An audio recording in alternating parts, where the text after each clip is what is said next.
वक्रतुंड महाकाय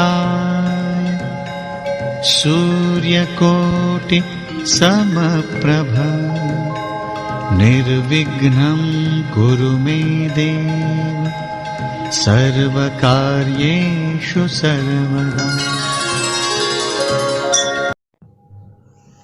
विष्णु भगवान की लीला आप लोग भली भांति जानते हैं। श्री कृष्ण भगवान विष्णु भगवान का अवतार है। और क्या रहस्य था कि अर्जुन ही स्वयंवर जीत पाए और द्रौपदी पांचाली तक का क्या सफर है, क्या रहस्य है, आज इसी को कथा को आगे बढ़ाएंगे। द्रौपदी का विवाह के लिए द्रौपदी के पिता ने एक स्वयंवर रचा। स्वयंवर में देश विदेश से अनेकों महारथी आए, एक से एक महायोद्धा आए, भगवान श्री कृष्ण और बलराम जी भी आए। लेकिन भगवान रहस्य में बलराम जी को पूरी बात नहीं समझाते, तो बलराम जी परेशान हो जाते हैं। सारे राजा महाराजा गण दूर दूर से आए। अब अर्जुन, भीम, नकुल, सहदेव, युधिष्ठिर का आगमन हुआ तो बलराम जी ने श्री कृष्ण से पूछा कि यह कौन है। श्री कृष्ण जी मुस्कुराए और बलराम जी से बोले, सब्र रखिए, सब्र का फल मीठा होता है। अब बलराम जी उत्साहित हुए, कहने लगे बताओ। तो कहने लगे दाऊ, जो आगे लंबा सा लड़का है यह युधिष्ठिर है, और वो खाया पिया ब्राह्मण जो है वह भीम है। बलराम जी कहने लगे, उसके पीछे अर्जुन है, उसके पीछे नकुल है, उसके पीछे सहदेव है। तुम्हें तो कुछ और सोचता ही नहीं ना। वह तो लाक्षागृह में जलकर मर चुके हैं, तुम्हें पांडव के अलावा कुछ दिखाई ही नहीं देता। यह वचन बलराम जी श्री कृष्ण को कहते हैं। श्री कृष्ण भगवान मुस्कुराते रहते हैं। तब तक आवाज आती है कि राजकुमारी द्रौपदी पधार रही है। अब द्रौपदी के स्वयंवर की तैयारी चल रही होती है। उनके भ्राता बड़े भाई आते हैं और कहते हैं कि इस तीर पे 5 तीर मिलेंगे और ये धनुष है, मत्स्य मछली, इसकी आंख पर नीचे पड़े हुए जल को देखते हुए निशाना जो लगाएगा मछली की आंख को भेद देगा, उससे द्रौपदी अपना पति स्वीकार करेगी। श्री कृष्ण की तरफ राजा जी देखते हैं और श्री कृष्ण भगवान कहते हैं, आरंभ कीजिए।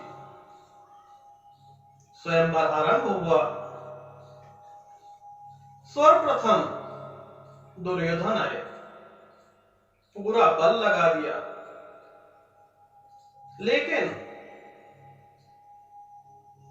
कुछ भी नहीं कर पाए।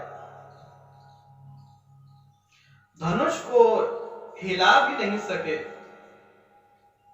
बड़े घमंड से आए और उसी घमंड से वापस चले गए। एक एक करके सारे राजागण आते गए, जाते गए, टाइम बीतता गया, लेकिन कोई भी समर्थ नहीं था कि उस पे धनुष पर शान चढ़ा सके। समाप्त होते होते कर्ण आए। कर्ण ने प्रयास किया। उधर से द्रौपदी के पिता ने कहा कि कोई भी शूद्र इस आयोजन में हिस्सा नहीं ले सकता। क्रोध में आकर कर्ण ने कहा, ऐसे तो तुम्हारी बेटी कुंवारी ही कुंवारी रह जाएगी, स्वयंवर की माला भी यूं ही सूख जाएगी। द्रौपदी के पिता ने कहा, मुझे लगता है इस संसार में और कोई शक्तिशाली व्यक्ति है ही नहीं। अर्जुन लाक्षागृह में जलकर मर गए, उनके उपरांत मुझे नहीं लगता इस संसार में और कोई भी धनुधारी है। तभी अर्जुन आते हैं और अर्जुन भगवान श्री कृष्ण से आशीर्वाद लेते हैं। श्री कृष्ण भगवान कहते हैं आरंभ कीजिए। जब श्री कृष्ण भगवान की अनुमति लेकर जैसे ही हल्का सा हाथ लगाया, सारी सभा में लोग देखते रह गए कि उन्होंने कैसे शान चढ़ाई और एक ही बाण को भेद कर मछली के आर पार कर दिया आंखों में से। सारी सभा में लोग देखते ही रह गए कि ये कौन है, ये ब्राह्मण बालक कौन है जो इतने सूरवीर, विश्व से आए हुए सूरवीर न कार्य कर सके, इन ब्राह्मण ने कर दिखाया। इस बात से सारे जितने राजा महाराजा मंत्री संतरी सब हैरान हो गए और उधर द्रौपदी ने अर्जुन को अपनी माला डालकर अपना पति स्वीकार किया।